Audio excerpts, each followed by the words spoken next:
तो सबसे पहले हमारे शैलेश मटियानी जी, इनके बारे में देख लेते हैं जानकारी।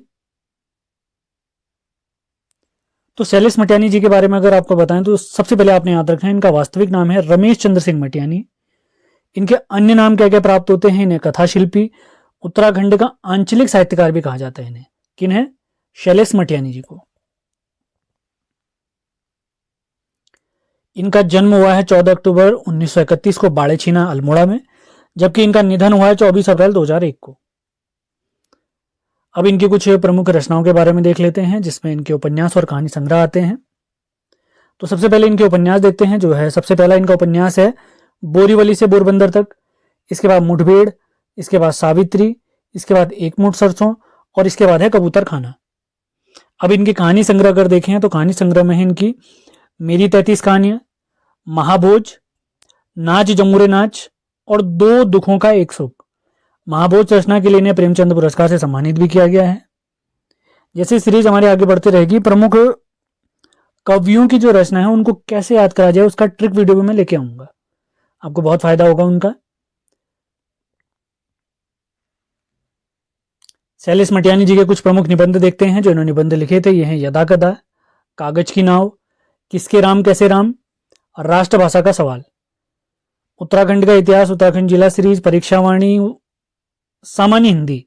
इन सभी के नोट्स प्राप्त करने के लिए इसी के साथ सामान्य ज्ञान यानी जिसमें पॉलिटी, ज्योग्राफी, आधुनिक भारत, इन सभी के नोट्स प्राप्त करने के लिए पीडीएफ फॉर्मेट में आप हमारे नंबर 7895127508 पर संपर्क कर सकते हैं।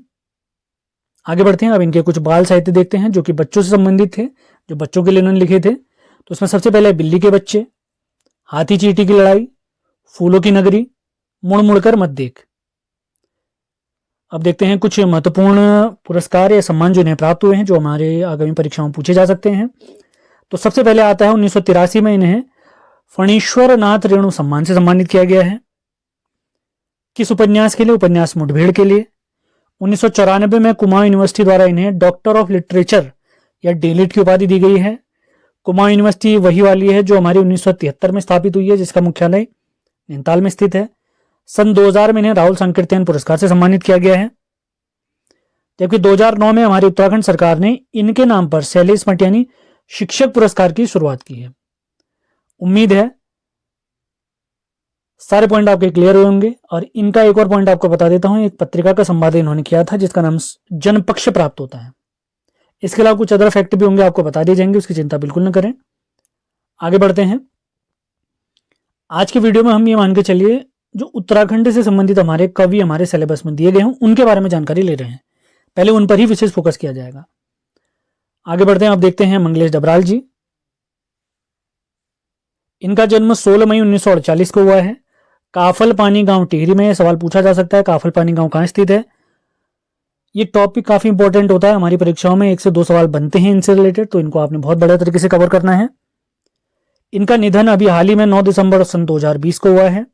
इनके प्रमुख काव्य संग्रह देखते हैं जिसमें पहाड़ पर लालटेन, घर का रास्ता, हम जो देखते हैं, मुझे दिखा एक मनुष्य, आवाज भी एक जगह है, और नए युग में नए शत्रु। ये इनके कुछ काव्य संग्रह हैं, आपने ध्यान रखना है इनके बारे में। अब इनके कुछ गद्य संग्रह के बारे में भी जानकारी ले लेते हैं।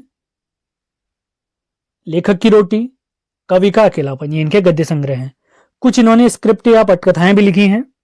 तो कौन कौन सी हैं? नागार्जुन, निर्मला वर्मा, मां श्वेता देवी, गुरुदयाल।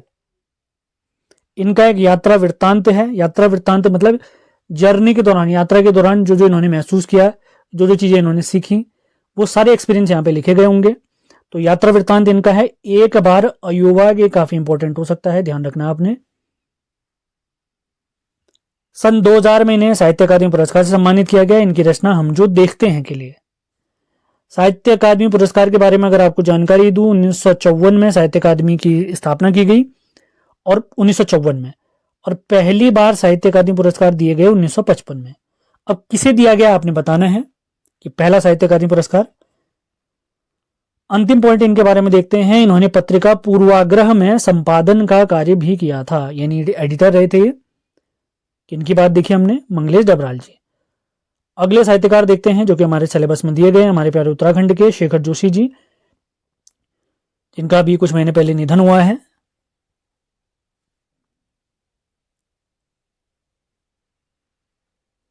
तो इनका जन्म देखते हैं सितंबर 1932 में। इन्होंने आर्मी में अप्रेंटिस के रूप में काम भी किया था, ये भी आपने याद रखना है। अब इनके प्रमुख उपन्यास देखते हैं जो काफी महत्वपूर्ण हो सकते हैं। मेरा पहाड़, अथ मूसक उवाच, चींटे के पर, साथ के लोग, हलवाला। इनके कुछ प्रमुख कहानी संग्रह हैं जिसमें दाजू काफी इंपॉर्टेंट है, मोस्ट इंपॉर्टेंट मान के चले। नौरंगी बीमार है, प्रथम साक्षात्कार, बिरादरी और गाइड। ये सारे पॉइंट क्लियर करते हुए चले आप लोग। पीडीएफ के लिए आप हमारे नंबर पर संपर्क कर सकते हैं। कुछ पेड करना होगा आपने, इन वीडियो हमेशा फ्री रहेंगे, उसकी चिंता बिल्कुल न करें। अब इनके कुछ प्रमुख सम्मान देखते हैं जो इनको प्राप्त हुए हैं। 1987 में इन्हें महावीर प्रसाद द्विवेदी पुरस्कार से सम्मानित किया उत्तर प्रदेश सरकार द्वारा। 1995 में इन्हें साहित्य भूषण पुरस्कार से सम्मानित किया गया है। 1997 में इन्हें पहल सम्मान से सम्मानित किया गया है, जबकि 2003-2004 में इन्हें मैथिली शरण गुप्त सम्मान से सम्मानित किया गया है। तो इसी के साथ आज का हमारा लेक्चर तो पहले कवि हैं हमारे सुमित्रानंद पंत जी। इनके बारे में देखते हैं। इनका जन्म 20 मई सन 1900 को कौसानी बागेश्वर में हुआ। जब इनका जन्म हुआ था तो कौसानी वाला क्षेत्र अल्मोड़ा में आता था, वर्तमान में बागेश्वर में आता है। ये वही कौसानी है जहां पर महात्मा गांधी जी भी आए थे। ये छायावादी कवि कहे जाते हैं। छायावाद के 4 स्तंभ हैं, सुमित्रानंद पंत, जयशंकर प्रसाद, महादेवी वर्मा और सूर्यकांत त्रिपाठी निराला। तो उसमें से एक कवि ये भी हैं। इनके अन्य नाम जो हमें प्राप्त होते हैं वो हैं गोसाई दत्त, सैं, गुसैं, प्रकृति का चितेरा, प्रकृति का सुकुमार, छायावाद का विष्णु। तो छायावाद का विष्णु किसे कहते हैं अगर पूछा जाए तो सुमित्रानंद पंत जी को कहते हैं। इनके पिताजी का नाम गंगादत्त पंत, जबकि माताजी का नाम सरस्वती देवी है। अब इनसे रिलेटेड पहले महत्वपूर्ण तथ्य देखते हैं, इसके बाद इनकी रचनाओं के बारे में पढ़ेंगे। सन 1960 में इन्हें साहित्य अकादमी पुरस्कार से सम्मानित किया गया है। ये वही साहित्य अकादमी पुरस्कार है जिसको 1954 में स्थापित किया गया था, जबकि पहली बार साहित्य अकादमी पुरस्कार 1955 में दिया गया माखनलाल चतुर्वेदी जी को। तो इन्हें साहित्य अकादमी पुरस्कार मिला है इनकी रचना कला और बूढ़ा चांद के लिए। अगर पूछा जाए उत्तराखंड से पहले व्यक्ति बताइए जिन्हें साहित्य अकादमी पुरस्कार प्राप्त हुआ है, तो हमारे सुमित्रानंद पंत जी हैं। सन 1961 में इन्हें पद्म भूषण प्राप्त हुआ है। 1968 में इन्हें ज्ञानपीठ पुरस्कार से सम्मानित किया गया है इनकी रचना चिदम्बरा के लिए, और हिंदी भाषा में ज्ञानपीठ पाने वाले ये पहले व्यक्ति हैं। तो कुछ जानकारी मैं आपको ज्ञानपीठ पुरस्कार के बारे में दे देता हूं। ज्ञानपीठ पुरस्कार की शुरुआत 1965 में हुई, तो इन्हें जो मिला है 1968 में वो चौथा ज्ञानपीठ पुरस्कार है। तो ज्ञानपीठ पुरस्कार भारतीय संविधान की अनुसूची 8 में वर्णित मान्यता प्राप्त भाषाएं जो कि वर्तमान में 22 हैं, उन सभी भाषाओं में उत्कृष्ट योगदान के लिए दिया जाता है। तो उन्हीं में से एक भाषा हमारी हिंदी। तो जब इस पुरस्कार की शुरुआत की गई थी तो पहले विजेता रहे इसके मलयालम भाषा के लेखक जी शंकर कुरूप जी। तो पहला ज्ञानपीठ पुरस्कार 1965 में किसे दिया गया था? जी शंकर कुरूप जी को दिया गया था। उनकी रचना अडा गुजई या अन्ना गुजई के लिए। तो क्रम के हिसाब से ज्ञानपीठ पुरस्कार प्राप्त करने वाले चौथे हैं हमारे सुमित्रानंद पंत जी, जबकि हिंदी भाषा के लिए पाने वाले पहले व्यक्ति हैं। और रचना आपने जरूर याद रखनी है चिदम्बरा।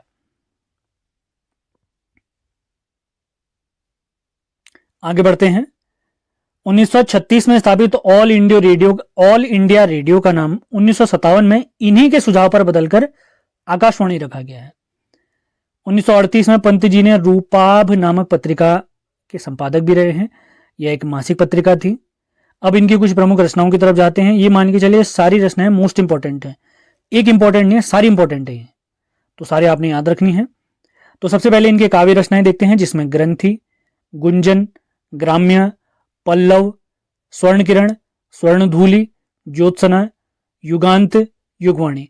जो इनकी रचनाएं आपको दिख रही हैं, युगांत, युगवाणी और ग्राम्य, ये इनकी प्रगतिवादी रचनाएं कही जाती हैं। तो इनके बारे में आपने याद रखना है। इनके काव्य संबंधी नाटक हैं रजत शिखर, शिल्पी। इनका प्रमुख उपन्यास है हार, ये आपने याद रखना है। और इनके महाकाव्य हैं लोकायतन, जो कि इन्होंने अपने पिताजी को समर्पित किया था, जबकि सत्यकाम जो इनका महाकाव्य है ये अपनी परम पूजनी इन्होंने माताजी को समर्पित किया था। अब इनसे रिलेटेड कुछ इंपॉर्टेंट फैक्ट हैं, उनके बारे में मैं आपको बता देता हूं। आप लोगों के लिए एक सवाल है, वीडियो के अंत में इसका जवाब मैं आपको दे दूंगा, या आप ही दें तो बेहतर रहेगा, मैं बाद में दे दूंगा, कोई दिक्कत नहीं। कमेंट बॉक्स में आप लोग जवाब जरूर दें। सवाल है, सुमित्रानंद पंत जी का जो संग्रहालय है वो कहां पर स्थित है, आपने बताना है। इनसे रिलेटेड अगला फैक्ट देखते हैं, इनकी रचना पल्लव को छायावाद का घोषणा पत्र कहते हैं, इंपॉर्टेंट हो सकता है। अगला है इनकी रचना लोकायतन, जो कि इनका महाकाव्य है, जो कि इनके पिताजी को समर्पित की है इन्होंने। तो इनकी रचना लोकायतन के लिए सुमित्रा नंदन पंत जी को सोवियत लैंड नेहरू अवार्ड से सम्मानित किया गया है। तो फैक्ट क्लियर करते हुए चलना है। सेशन पसंद आ रहे हैं तो इनको लाइक और शेयर जरूर करें। पीडीएफ के लिए आप हमारे नंबर पर संपर्क कर सकते हैं 7895127508। तो बढ़ते हैं अगले कवि पीताम्बर दत्त बड़थवाल जी के बारे में। इनका जन्म 13 दिसंबर 1901 को पौड़ी के पाली गांव में हुआ है। ये हिंदी साहित्य में शोध करने वाले पहले कवि हैं और अपने शोध कार्य जो इन्होंने शोध कार्य किया था वो है इनका द निर्गुण स्कूल ऑफ हिंदी पोएट्री। तो इसी शोध कार्य के लिए 1933 में इन्हें BHU बनारस हिंदू विश्वविद्यालय से डीलिट डॉक्टरेट ऑफ लिटरेचर इसकी उपाधि इन्हें प्राप्त हुई है। ये पहले व्यक्ति हैं जिन्हें डॉक्टरेट ऑफ लिटरेचर की उपाधि दी गई है साहित्य के फील्ड में। तो हिंदी साहित्य में शोध करने वाले पहले कवि यही थे, आपने याद रखना है। आगे बढ़ते हैं। बचपन में अंबर नाम से कविताएं लिखा करते थे। इन्होंने अंग्रेजी पत्रिका हिलमैन का संपादन भी किया है, महत्वपूर्ण हो सकता है। अब देखते हैं इनकी कुछ प्रमुख रचनाएं। तो इनकी रचनाएं हैं रूपक रहस्य, गोरखवाणी, हिंदी काव्य में निर्गुणवाद, गद्य सौरभ, हरिदास की साखी, गोस्वामी तुलसीदास, सतसई सप्तक। और इनके प्रमुख निबंध हैं, आपने याद रखने हैं, मिस्ट्री ऑफ हिंदी पोएट्री और मिस्ट्री ऑफ कबीर। तो अगर पूछा जाए मिस्ट्री ऑफ कबीर ये किसका निबंध है, तो हमारे पीताम्बर दत्त बड़थवाल जी का है। और इसी के साथ अगर पूछा जाए मिस्ट्री ऑफ हिंदी पोएट्री या हिंदी साहित्य में शोध करने वाले पहले व्यक्ति, तो ये सारे फैक्ट आपने क्लियर करते हुए चलना है। आगे बढ़ते हैं। अब देखते हैं अगले कवि मन्नू भंडारी जी के बारे में। तो इनके बारे में सारे पॉइंट हम क्लियर करते हुए चलेंगे।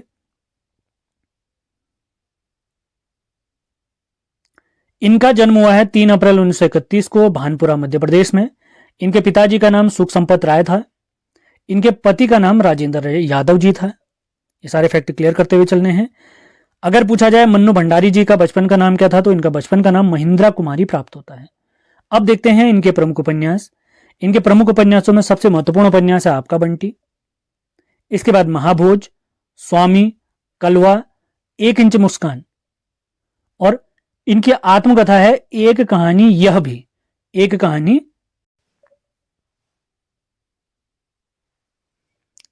आपका बंटी के बारे में कुछ जानकारी आपको दे देते हैं, इसके बारे में पूछा भी गया है। तो आपका बंटी में याद रखेंगे तलाक की त्रासदी, यानी जब घर परिवार में तलाक होते हैं तो बच्चों पर कैसा असर पड़ता है, उसके बारे में इस पुस्तक में जानकारी मिलेगी आपको।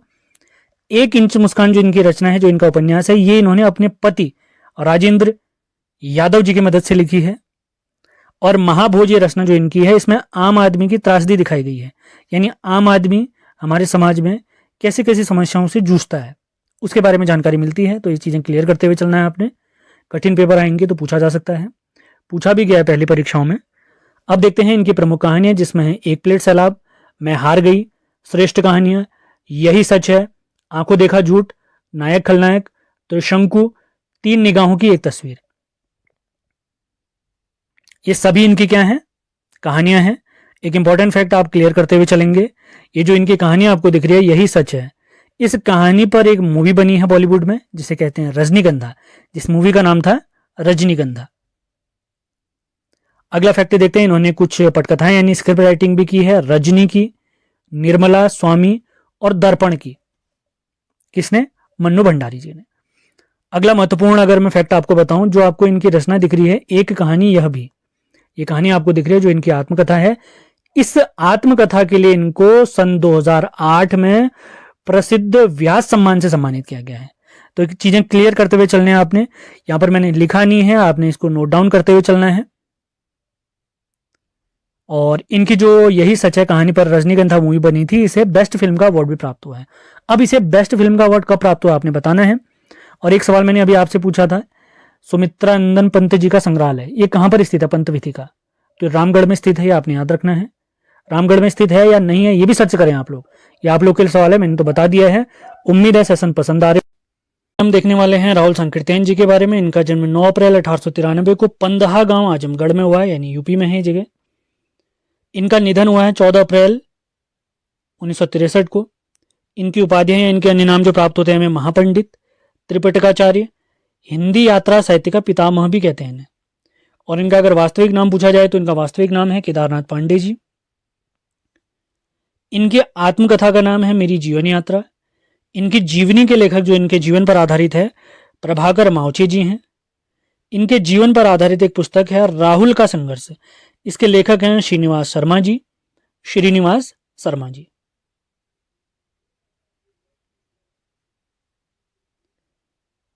विश्व भर में भारत भ्रमण या इसके अलावा जो भी चीजें इन्होंने की हैं उनसे रिलेटेड अपनी सभी यात्राओं का इन्होंने अनुभव एक पुस्तक है इनकी घुमक्कड़ शास्त्र उसमें लिखा है।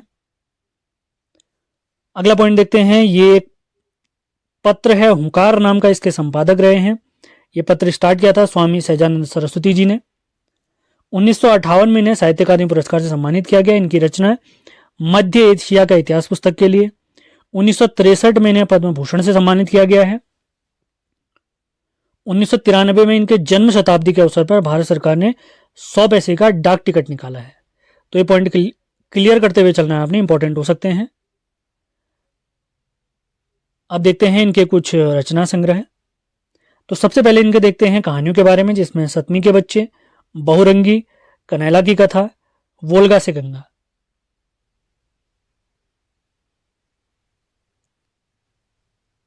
इसके बाद इनके उपन्यास अगर हम देखें, इनके प्रमुख उपन्यास हैं 22वीं सदी, जीने के लिए, दिवोदास, विस्मित यात्री, सिंह सेनापति और जय अवधेश।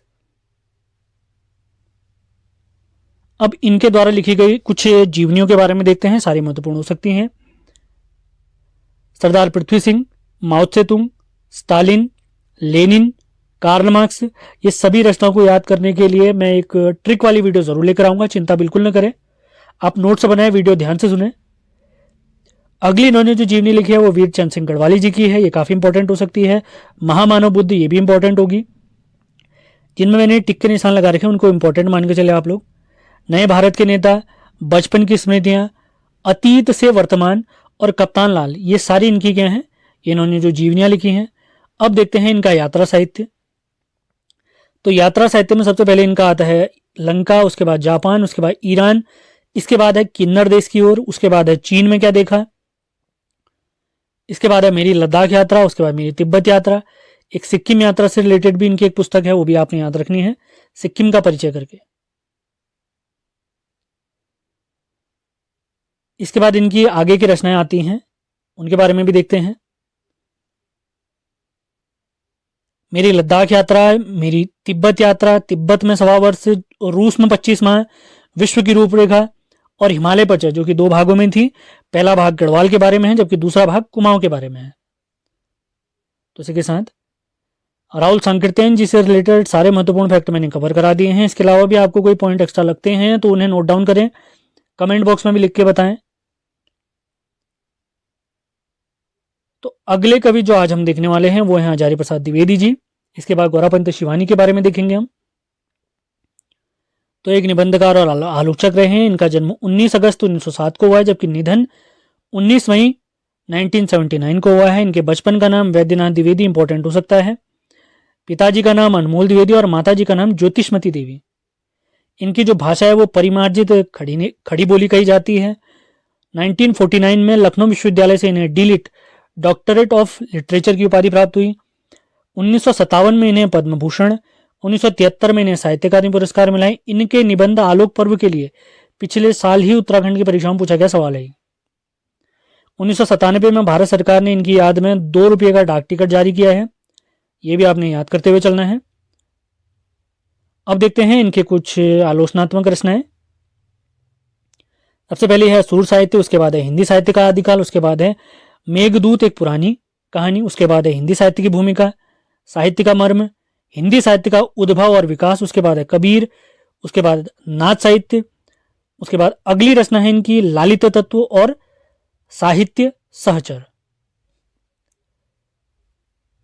अब देखते हैं इनके कुछ निबंध जो फेमस निबंध हैं इनके।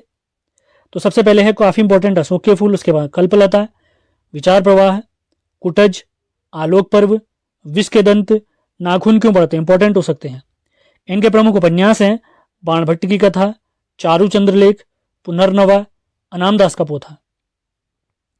प्रमुख कहानियां देखते हैं इनकी जो है सीरीज के फूल, हम क्या करें, साहित्य का नया कदम, ब्रह्मांड का विस्तार और केतु दर्शन। इसके अलावा कुछ और भी अन्य इनकी रचनाएं हैं, उनके बारे में भी देख लेते हैं, पूछे जा सकते हैं, तो विशेष ध्यान रखना है आपने। संक्षिप्त पृथ्वीराज रासो, संदेश रासक, सिख गुरुओं का पुण्य स्मरण और महापुरुषों का स्मरण। तो इसी के साथ दूसरे कवि भी हमारे समाप्त होते हैं जो आज हमने देखे, हजारी प्रसाद द्विवेदी जी। अब देखते हैं गौरापंत शिवानी जी के बारे में। आज के हमारे तीसरे और अंतिम कवि हैं गौरापंत शिवानी जी। इन्हें शिवानी के नाम से भी जाना जाता है। इनका जन्म 17 अक्टूबर 1923 को राजकोट गुजरात में हुआ। इनके पिताजी का नाम अश्विनी कुमार पांडे। इनकी पहली रचना अल्मोड़ा से प्रकाशित होने वाली पत्रिका है नटखट, उसमें छपी थी। 1982 में इन्हें पद्मश्री से सम्मानित किया गया है। इनकी रचना मैं मुर्गा हूं, ये 1951 में धर्मयुग नामक पत्रिका में छपी थी। इंपॉर्टेंट हो सकता है। अब इनके कुछ प्रमुख उपन्यासों के बारे में देख लेते हैं। कृष्णकली, कालिंदी, अतिथि, पूतोवाली, शमशान चंपा, मायापुरी, कैंजा, गेंदा, भैरवी, स्वयं सिद्धा, रतिविलाप और आकाश। इसके बाद अंतिम जो इनका काफी इंपॉर्टेंट हो सकता है, चल खुसरो घर अपने। इसके अलावा इनके कुछ कहानी संग्रह भी हम देखते हैं। सेशन पसंद आ रहे हैं तो इनको लाइक और शेयर जरूर करना है आपने। ये वीडियो लगातार आएंगे। जैसे हमने परीक्षावाणी, इतिहास, जिला सीरीज कंप्लीट कराए, वैसे हिंदी, बीएस नेगी सारी सीरीज कंप्लीट कराई जाएंगे। बिल्कुल चिंता नहीं करें, लगातार बने रहें। सेशन पसंद आते हैं तो लाइक और शेयर जरूर करें।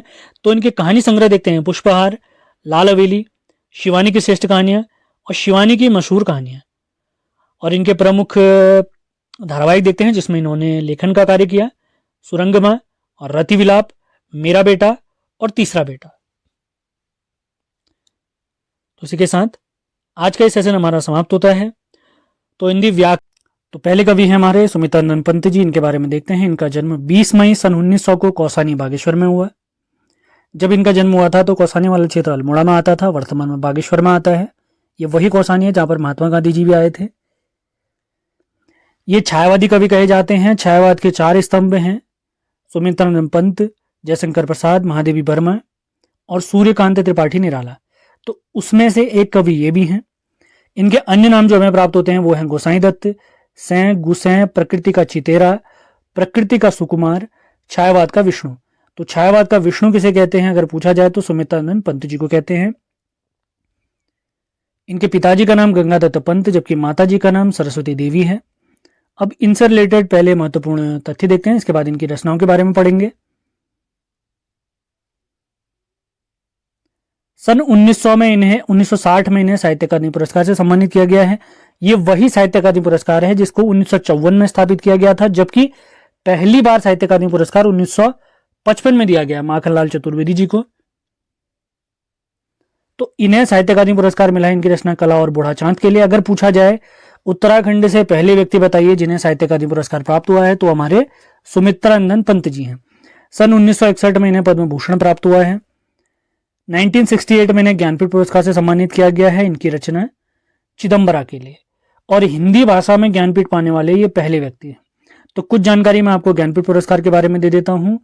ज्ञानपीठ पुरस्कार की शुरुआत 1965 में हुई, तो इन्हें जो मिला है 1968 में वो चौथा ज्ञानपीठ पुरस्कार है। तो ज्ञानपीठ पुरस्कार भारतीय संविधान की अनुसूची 8 में वर्णित मान्यता प्राप्त भाषाएं जो कि वर्तमान में 22 हैं, उन सभी भाषाओं में उत्कृष्ट योगदान के लिए दिया जाता है। तो उन्हीं में से एक भाषा हमारी हिंदी।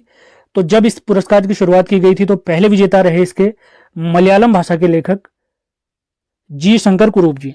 तो पहला ज्ञानपीठ पुरस्कार 1965 में किसे दिया गया था? जी शंकर कुरूप जी को दिया गया था। उनकी रचना अडा गुजई या अन्ना गुजई के लिए।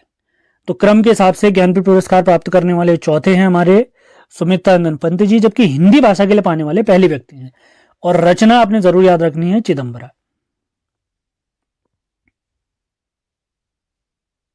आगे बढ़ते हैं।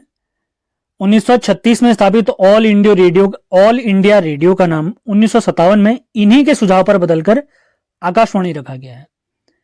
1938 में पंत जी ने रूपाभ नामक पत्रिका के संपादक भी रहे हैं।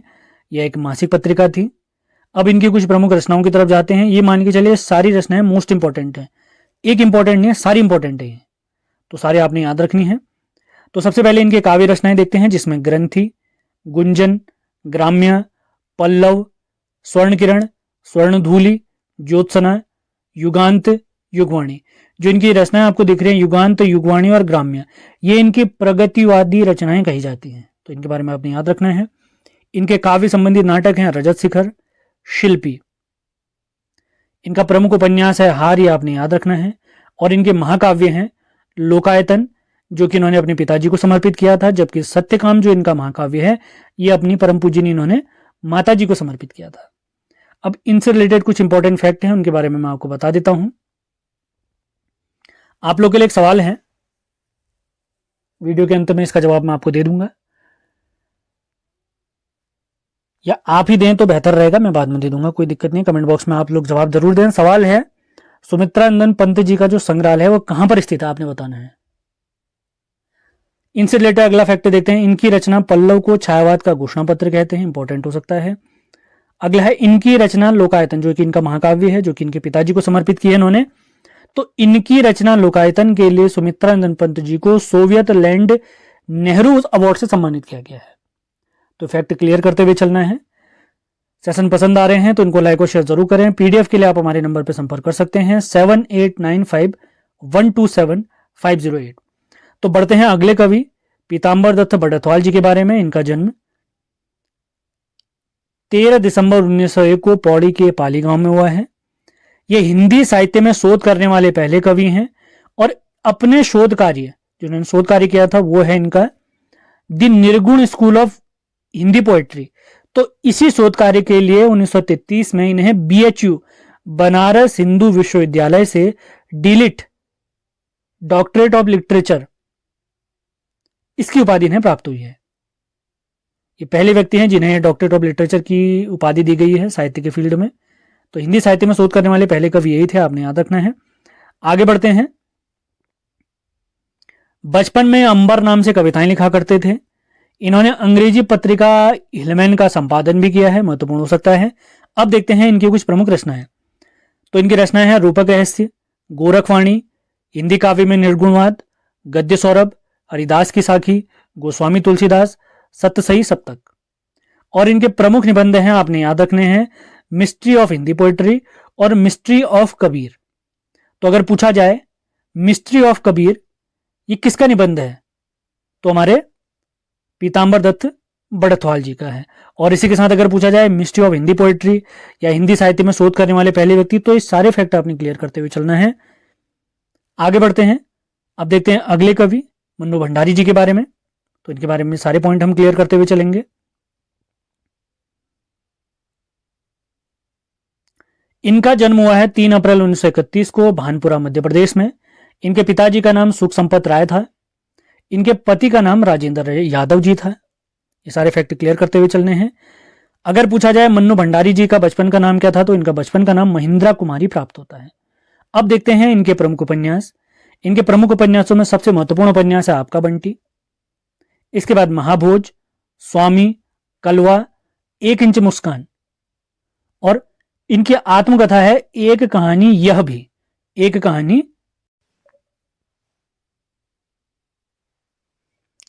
आपका बंटी के बारे में कुछ जानकारी आपको दे देते हैं, इसके बारे में पूछा भी गया है। तो आपका बंटी में याद रखेंगे तलाक की त्रासदी, यानी जब घर परिवार में तलाक होते हैं तो बच्चों पर कैसा असर पड़ता है, उसके बारे में इस पुस्तक में जानकारी मिलेगी आपको। 1 इंच मुस्कान जो इनकी रचना है, जो इनका उपन्यास है, ये इन्होंने अपने पति राजेंद्र यादव जी की मदद से लिखी है। और महाभोज ये रचना जो इनकी है, इसमें आम आदमी की त्रासदी दिखाई गई है, यानी आम आदमी हमारे समाज में कैसे कैसी समस्याओं से जूझता है उसके बारे में जानकारी मिलती है। तो ये चीजें क्लियर करते हुए चलना है आपने। कठिन पेपर आएंगे तो पूछा जा सकता है, पूछा भी गया है पहली परीक्षाओं में। अब देखते हैं इनकी प्रमुख कहानियां, जिसमें है 1 प्लेट सैलाब, मैं हार गई, श्रेष्ठ कहानियां, यही सच है, आंखों देखा झूठ, नायक खलनायक, त्रिशंकु, 3 निगाहों की एक तस्वीर। ये सभी इनकी क्या हैं, कहानियां हैं। एक इंपॉर्टेंट फैक्ट आप क्लियर करते हुए चलेंगे, ये जो इनकी कहानियां आपको दिख रही है यही सच है, इस कहानी पर एक मूवी बनी है बॉलीवुड में जिसे कहते हैं रजनीगंधा, जिस मूवी का नाम था रजनीगंधा। अगला फैक्ट देखते हैं, इन्होंने कुछ पटकथाएं यानी स्क्रिप्ट राइटिंग भी की है। रजनी की, निर्मला, स्वामी और दर्पण की। किसने? मन्नू भंडारी जी ने। अगला महत्वपूर्ण अगर मैं फैक्ट आपको बताऊं, जो आपको इनकी रचना दिख रही है, एक कहानी यह भी, ये कहानी आपको दिख रही है जो इनकी आत्मकथा है। इस आत्मकथा के लिए इनको सन 2008 में प्रसिद्ध व्यास सम्मान से सम्मानित किया गया है। तो चीजें क्लियर करते हुए चलने हैं आपने, यहां पर मैंने लिखा नहीं है, आपने इसको नोट डाउन करते हुए चलना है। और इनकी जो यही सच है कहानी पर रजनीगंधा मूवी बनी थी, इसे बेस्ट फिल्म का अवार्ड भी प्राप्त हुआ है। अब इसे बेस्ट फिल्म का अवार्ड कब प्राप्त हुआ आपने बताना है। और एक सवाल मैंने अभी आपसे पूछा था, सुमित्रा नंदन पंत जी का संग्रहालय ये कहां पर स्थित है? पंत विथी का, तो रामगढ़ में स्थित है, ये आपने याद रखना है। रामगढ़ में स्थित है या नहीं है ये भी सर्च करें आप लोग, ये आप लोग के लिए सवाल है, मैंने तो बता दिया है। उम्मीद है सेशन पसंद आ रहे। तो सबसे पहला पॉइंट है, इनका जन्म 26 मार्च 1907 को फर्रुखाबाद यूपी में हुआ है, जबकि इनका निधन आपने याद रखना है, इनका निधन हुआ है 11 सितंबर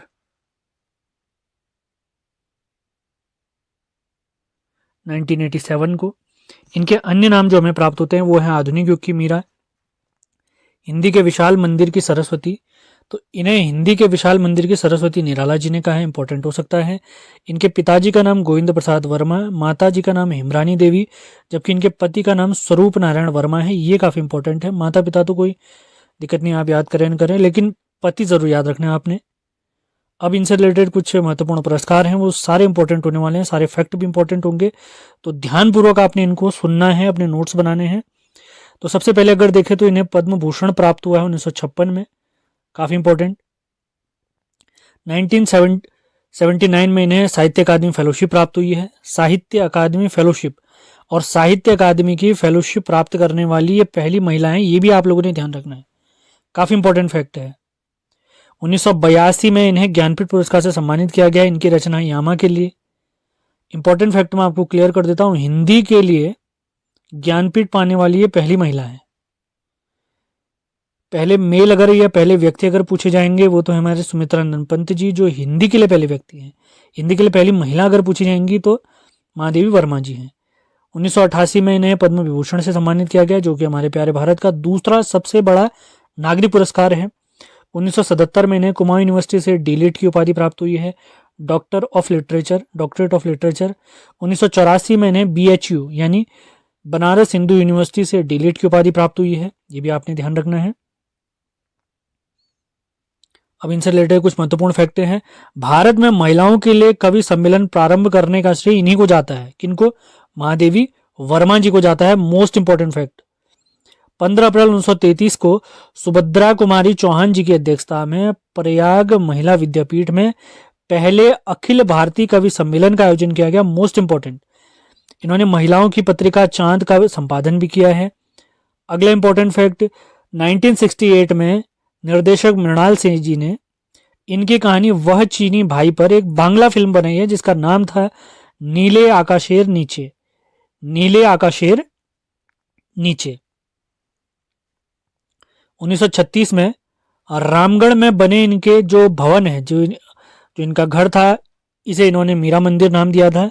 तो वर्तमान में ये महादेवी वर्मा संग्रहालय है। ये रामगढ़ कहाँ?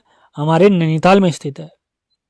चीन आक्रमण के विरोध में इन्होंने हिमालय नामक काव्य संग्रह का संपादन किया था, इंपॉर्टेंट हो सकता है। अब इनकी कुछ रचनाओं की तरफ बढ़ते हैं, काफी इंपॉर्टेंट रचनाएं हैं इनकी, पूछी जा सकती हैं। तो सबसे पहले इनके देखते हैं काव्य रचनाएं, काव्य संग्रह।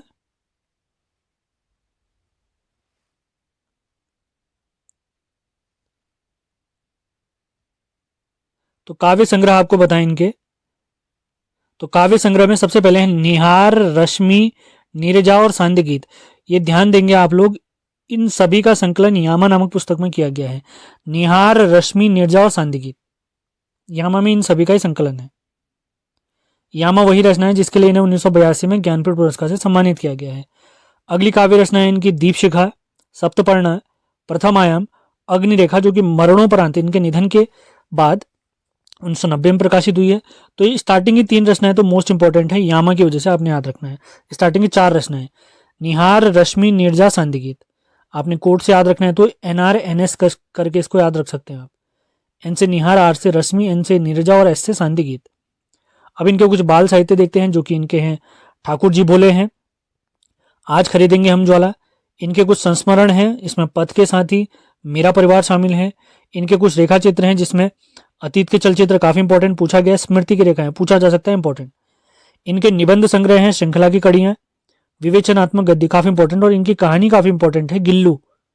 इसको भी आपने ध्यान रखते हुए चलना है, गिल्लू। तो महादेव वर्मा जी के बारे में समाप्त होता है। अब अगले कवि की तरफ बढ़। अगले कवि हैं हमारे आज के हरिशंकर परसाई जी। इनका जन्म 22 अगस्त 1924 को होशंगाबाद मध्य प्रदेश में हुआ है। ये प्रसिद्ध व्यंग्यकार रहे हैं। इन्होंने वसुधा नामक पत्रिका में संपादन भी किया हुआ है। अब इनसे रिलेटेड कुछ महत्वपूर्ण फैक्ट और इनके कुछ साहित्यिक संग्रह भी देख लेते हैं। तो सबसे पहले इनके निबंध देखते हैं। तो निबंध है तब की बात और थी, भूत के पांव पीछे, तुलसीदास चंदन से काफी इंपॉर्टेंट, माटी कहे कुम्हार से काफी इंपॉर्टेंट, बेमानी की बात काफी, बेमानी की परत, और प्रेमचंद के फटे जूते काफी इंपॉर्टेंट। ये भी काफी इंपॉर्टेंट है, आपने ध्यान रखना इंपॉर्टेंट करे से। अब इनकी कहानी संग्रह देखते हैं, हंसते हैं रोते हैं, जैसे उनके दिन फिरे, बोला राम का जीव, दो नाक वाले लोग। इनके कुछ उपन्यास हैं, तीनों के तीन उपन्यास काफी इंपॉर्टेंट हैं। रानी नागफनी की कहानी, तट की खोज, और ज्वाला और जल। इनकी कुछ लघु कहानियां भी देखते हैं, जिसमें चंदे का डर, दानी, अपना पराया, रसोई और समझौता। अंतिम फैक्ट इनसे रिलेटेड है, 1982 में इन्हें साहित्य अकादमी पुरस्कार से सम्मानित किया गया है। इनकी रचना विकलांग श्रद्धा का दौर, इस रचना के लिए हरिशंकर परसाई जी को साहित्य अकादमी पुरस्कार प्राप्त हुआ है। अब देखते हैं अगले कवि हमारे आज के हमारे तीसरे और अंतिम कवि हैं। एक कवि परिचय सीरीज का चौथा भाग है। हर सीरीज में हम 3 कवि निपटाते हैं और ये सीरीज भी लगातार चलती रहेगी। सेशन पसंद आ रहे हैं तो लाइक और शेयर जरूर करें। तो आज के तीसरे और अंतिम कवि देखते हैं हम, मनोहर श्याम जोशी जी। इनका जन्म 9 अगस्त 1933 को अजमेर राजस्थान में हुआ है। इनसे रिलेटेड कुछ महत्वपूर्ण फैक्ट हैं। इन्होंने दिनमान और साप्ताहिक हिंदुस्तान नामक पत्रिकाओं का संपादन किया है। इनकी पहली कहानी 18 वर्ष की उम्र में नीली ऑस्टिन नाम से छपी थी। इन्होंने अंग्रेजी पत्रिका वीक एंड रिव्यू, इसका भी संपादन किया हुआ है। इनका प्रसिद्ध उपन्यास आपने ध्यान रखना है, क्याप। इस रचना के लिए इन्हें 2005 में साहित्य अकादमी पुरस्कार से सम्मानित किया गया है। किसकी बात हो रही है? मनोहर श्याम जोशी जी। रचना का नाम क्या है? क्याप। क्यों इंपॉर्टेंट है? क्योंकि इन्हें 2005 में इसी रचना के लिए साहित्य अकादमी पुरस्कार से सम्मानित किया गया है। अब इनका एक प्रसिद्ध कथन है, वो मैं आपको पढ़ा देता हूं, ध्यान देना आपने। मैंने अपनी अपेक्षाओं से कमतर लिखा है। अगर पूछा जाए ये किसका कथन है तो ये मनोहर श्याम जोशी जी का है। अब इनकी कुछ रचनाओं के बारे में देख लेते हैं। तो सबसे पहले इनके उपन्यास देखते हैं, जिसमें काफी इंपॉर्टेंट है कसब, कुरुकुरु स्वाहा, टाटा प्रोफेसर काफी इंपॉर्टेंट, हमजात, क्याप काफी इंपॉर्टेंट, कौन हूं मैं, हरिया हरकुलिस की रानी, ये भी काफी इंपॉर्टेंट है। इनके सारे उपन्यास जरूर याद रखें आप। अब इनसे रिलेटेड प्रमुख धारावाहिक हैं। तो सबसे पहला धारावाहिक इनका है हम लोग, जो दूरदर्शन पर आने वाला पहला धारावाहिक है सन 1984। ध्यान देंगे 7 जुलाई 1984 को इसका पहला एपिसोड आया था दूरदर्शन में। 1984 आप लोग बिल्कुल सही कर दें, यहाँ पे गलत दिख रहा होगा आपको, 1984। अगला इनका धारावाहिक है बुनियाद, काफी इंपॉर्टेंट, कक्का जी कहीन, हमराही, जमीन आसमान, गाथा, मुंगेरी लाल के हसीन सपने, ये भी काफी इंपॉर्टेंट हो सकते हैं, आपने इनको ध्यान देना है। इन्होंने कुछ फिल्मों की पटकथाएं भी लिखी है, उनके बारे में आपको बता देते हैं। उसमें है हे राम, पापा कहते हैं, अप्पू राजा और भ्रष्टाचार। अब इनके कुछ यात्रा संस्मरण भी हैं, जो इन्होंने यात्रा करी होंगी, उनसे रिलेटेड जानकारी अपनी यादगारी उन्होंने रचनाओं में लिखी है, तो उनके बारे में देखते हैं और कवि परिचय आज का हमारा समाप्त होगा। तो मनोहर श्याम जोशी जी के यात्रा संस्मरण है। सबसे पहले पश्चिमी जर्मनी पर उड़ती नजर, क्या हाल है चीन के, काफी इंपॉर्टेंट, और चीन यात्रा, ये काफी इंपॉर्टेंट रचना भी है आज के हमारे गोस्वामी तुलसीदास जी। इनका जन्म 1511 में राजापुर चित्रकूट उत्तर प्रदेश में हुआ है। इनके गुरुजी का नाम नरहरिदास जी है, काफी इंपॉर्टेंट। इनके पिताजी का नाम आत्मा राम है, जबकि माता का नाम तुलसी देवी है। इनकी पत्नी का नाम आपने ढूंढ के बताना है। इनके बचपन, गोस्वामी तुलसीदास जी के बचपन का नाम राम बोला है, राम बोला। ये राम भक्त कवि थे। इन्होंने अपनी रचनाओं में अवधी और ब्रज भाषा का काफी यूज किया हुआ है। अगला देखते हैं इनके अन्य नाम क्या क्या प्राप्त होते हैं। इनके अन्य नाम है गोस्वामी, अभिनव वाल्मीकि, लोकनायक, कवि शिरोमणि। अभिनव वाल्मीकि है इनका पूरा नाम, उपनाम, हिंदी का जाति कवि और मानस का अंश, ये सारे इन्हीं के यानी गोस्वामी तुलसीदास जी के उपनाम है। अब इनकी प्रमुख रचनाएं देखते हैं। सबसे पहली है श्री रामचरितमानस, जो कि अवधी भाषा में इन्होंने लिखी है। विनय पत्रिका ब्रज भाषा में। दोहावली, कवितावली भी ब्रज भाषा में। इसके बाद रामलला नहचू, वैराग्य संदीपनी, जानकी मंगल, हनुमान चालीसा, गीतावली, पार्वती मंगल, ये सारी रचनाएं हमारे गोस्वामी तुलसीदास जी की हैं। तो इन पर विशेष फोकस करना है। पिछली परीक्षाओं में पूछा गया है कि विनय पत्रिका किस भाषा में लिखी है, तो आपने याद रखना है ब्रज भाषा में। रामचरितमानस किस भाषा में है, कवितावली किस भाषा में। तो सारे पॉइंट आपने क्लियर करते हुए चलने हैं, क्योंकि सवाल किसी भी प्रकार का पूछा जा सकता है। अगले कवि आज के हम देखते हैं मीराबाई जी के बारे में, जो श्री कृष्ण भक्त कवि हैं, काफ़ी इंपॉर्टेंट है।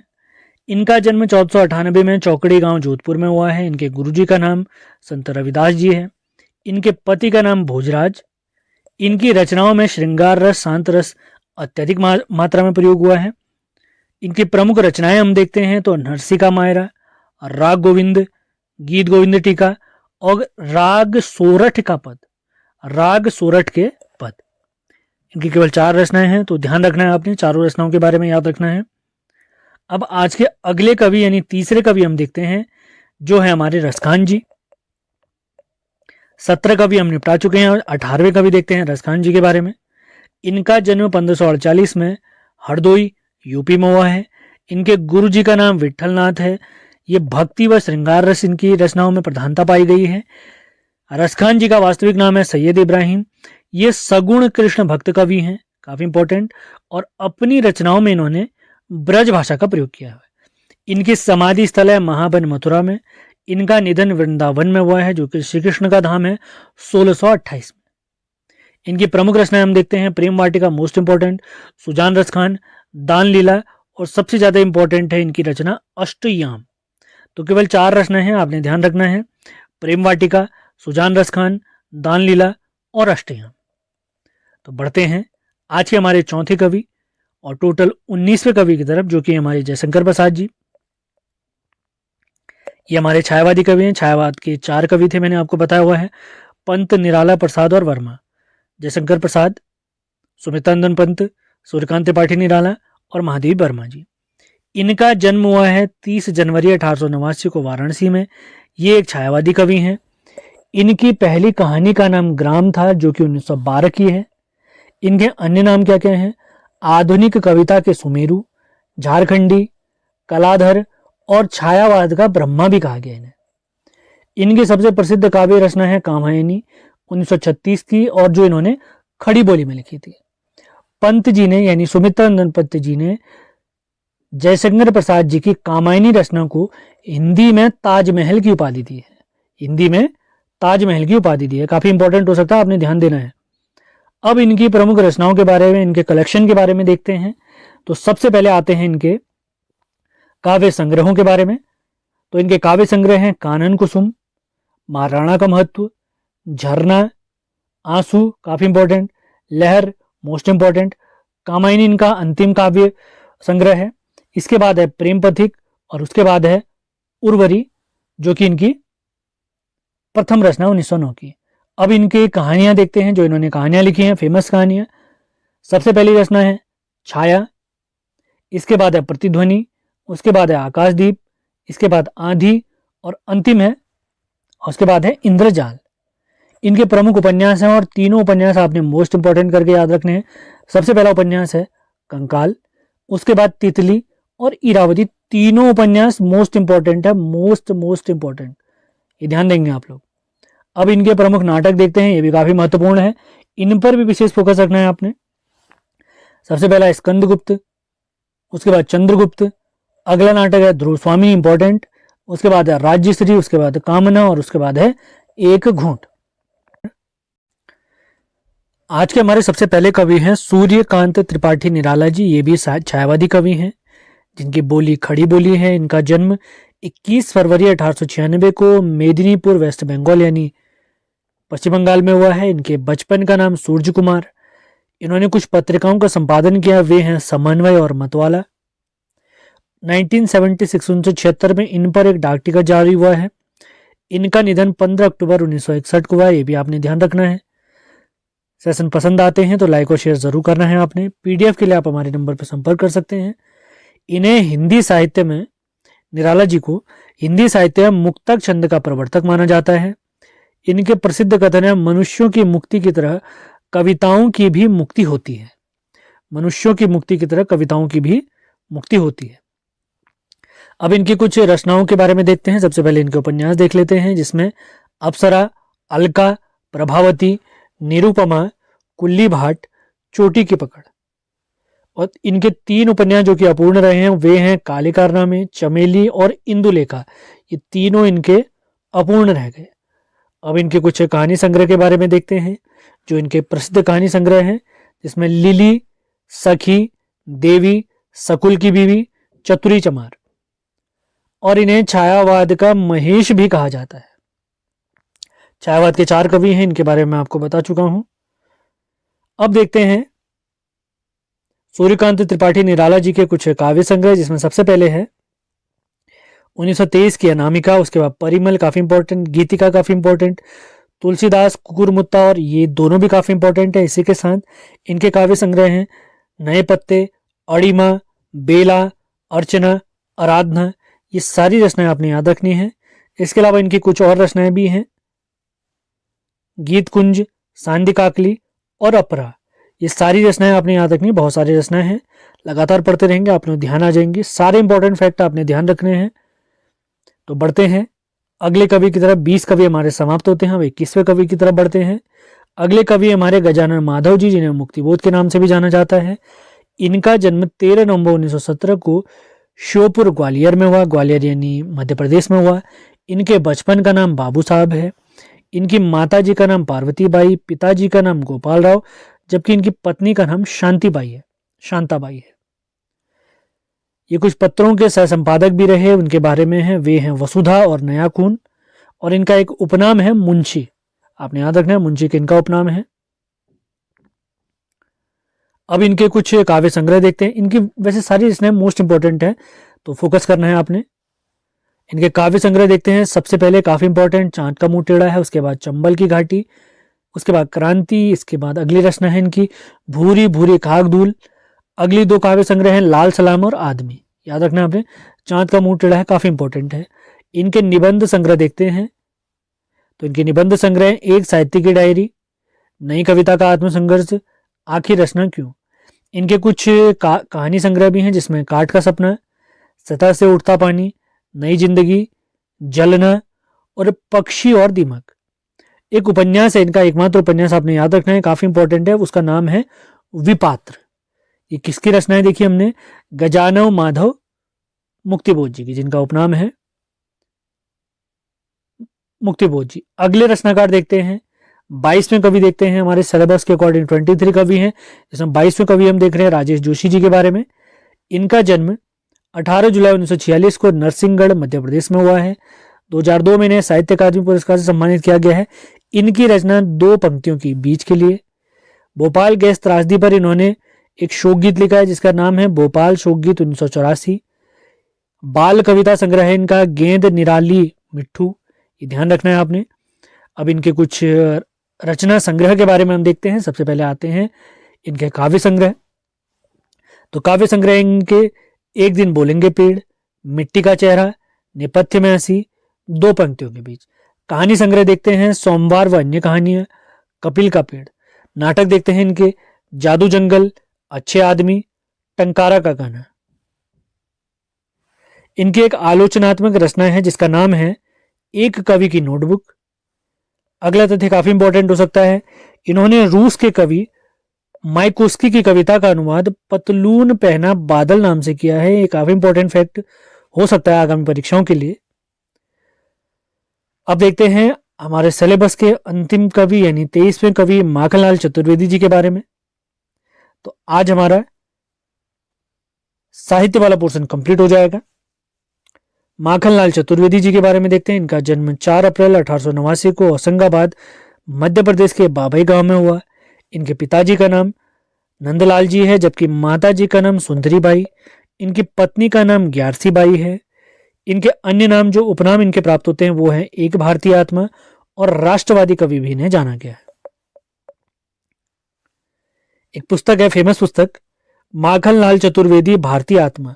इस पुस्तक के लेखक हैं विजय दत्त श्रीधर। ये काफी इंपॉर्टेंट हो सकता है, ध्यान देना है आपने। 1943 में इन्हें देव पुरस्कार से सम्मानित किया गया इनकी रचना हिम किरीटिनी के लिए। 1955 में पहली बार जब साहित्य अकादमी पुरस्कार दिया गया तो उसके विजेता यही हैं। इनकी रचना हिम तरंगिणी के लिए माखनलाल चतुर्वेदी जी को साहित्य अकादमी पुरस्कार से, यानी पहले साहित्य अकादमी पुरस्कार से सम्मानित किया गया है। 1963 यानी 1963 में इन्हें पद्म भूषण से सम्मानित किया गया है। इनका निधन होता है 30 जनवरी 1968 को भोपाल में। कुछ पत्रिकाओं के संपादक भी रहे, उनके नाम हैं प्रभा, कर्मवीर, प्रताप। प्रभा, कर्मवीर और प्रताप। अब इनके कुछ रचनाओं के बारे में देखते हैं। सबसे पहले इनके गद्य रचनाएं देख लेते हैं। इनका नाटक है कृष्णार्जुन युद्ध, साहित्य के देवता, समय के पांव, अमीर इरादे गरीब इरादे, ये इनकी गद्य रचनाएं हैं। अब इनके कुछ काव्य संग्रह की तरफ बढ़ते हैं। सबसे पहले आती है हिम किरीटिनी, उसके बाद है माता, उसके बाद युग चरण, अगली रचना हिम तरंगिणी, इसके बाद समर्पण, अगली रचना वेणु लो गूंजे धरा, अगली रचना है धूम्रवलय, और अंतिम 3 रचनाएं देखते हैं इनकी जो काफी फेमस हो सकती हैं, इंपॉर्टेंट हो सकती हैं। बिजुरी काजल आज रही, विविध कविताएं, कैदी और कोकिला, ये काफी इंपॉर्टेंट है, आपने ध्यान रखना है। तो इसी के साथ आज का लेक्चर हमारा समाप्त होता है।